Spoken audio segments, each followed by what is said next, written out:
padagungdungin ang boses ng taong bayan.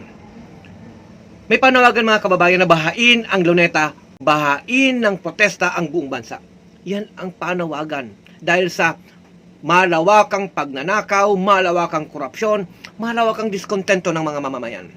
Papanagutin ang mga korap.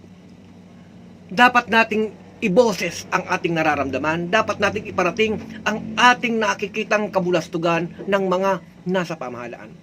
Ano ang gagawin natin? Ano ang gagawin natin sa panahong ang mga magnanakaw at mga korap ay nakaupo pa rin na siyang nagpapasasa sa pera ng bayan? Dapat silang managot. Dapat silang papanagutin sa lahat ng mga kasalanang ginawa nila sa taong bayan. Tara na! Bahain natin ang Luneta. Bahain natin ang protesta ang buong bansa. Dahil ang panawagang ito ay hindi lang para sa atin, para sa susunod na henerasyon. Ang Indonesia, ang Nepal, ang France, at ang Pilipinas ay pare-parehas ang problemang kinakaharap. Korupsyon. Hindi pagtugon sa pangangailangan ng taong bayan. Pare-parehas tayo. Kaya umaksyon, lumaban, ipagtanggol ang karapatan.